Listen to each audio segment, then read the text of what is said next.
Life as You Own It listeners, as promised, we've got some bonus content for you. Sometimes we can't pack that hour as tightly as we'd like. Imagine that. Okay, so 5 ways to improve your credit score. Some of these might seem kind of basic, but many of you need a refresher course, and I've got some good tips for those of you that think you're more advanced. Number 1 is watch those credit card balances. I know, it's obvious, but here's some things you need to be mindful of. Kind of the sweet spot I like to say, and a lot of people have a differing opinion on this, is 30%.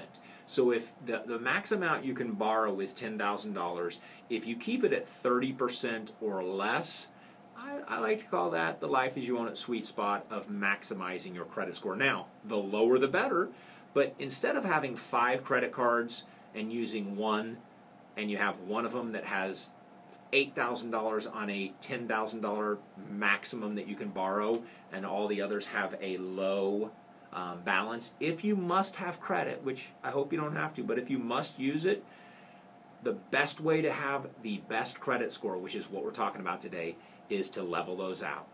Keep them all at 30% or less. That's tip number 1. Number 2 is pay your bills on time. The key thing is, as you know, you have a grace period. Ideally, you pay it before you accrue interest. Understand the terms of that credit card, if we're speaking of a credit card. But you do have a grace period where no interest accrues, but more importantly, you can't get 30 days down. Many of you may think, oh my gosh, I've missed it, I'm late, I'm going to pay the late fee, and gosh darn it, what's it matter if I pay it now because I'm late anyway and my credit's messed up? Hold the phone.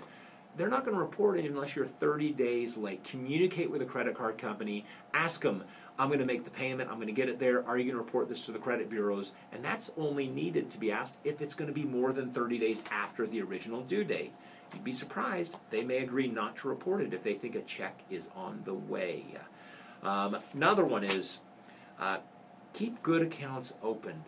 Sometimes, if you want to maximize your credit score, sometimes we think, oh, I'm going to close out that account, and we're playing the game. It's like a chess game.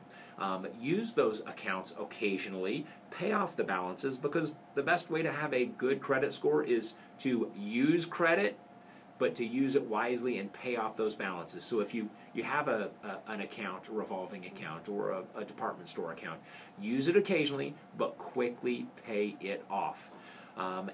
Number 4 is don't let it go to collection, and if it does, negotiate. Negotiate 2 things. Negotiate the amount you may have to pay. And when I say collection, it could be a medical bill that you didn't see. Well, right away you get the collection letter. Doesn't mean they're reporting it to the credit bureaus.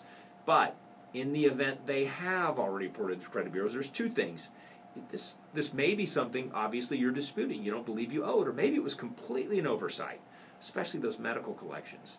So number 1 is negotiate the amount that you're going to agree to pay. And if you don't owe the money, negotiate it to 0. Number 2 is if you do agree to pay, before you pay, get something in writing from that collection agency that says they will remove from your credit bureau any derogatory information to include the existence of the collection account itself.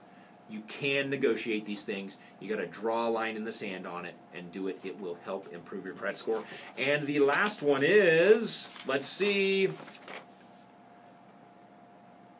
don't follow the promotional rate. Okay, we think we're smart. We're going to come up with all the tricks to game the system. Well, it's great to have a 0% interest rate. The downside is it may cost you 10, 20, 30, 40, 50, 60 points to your credit score.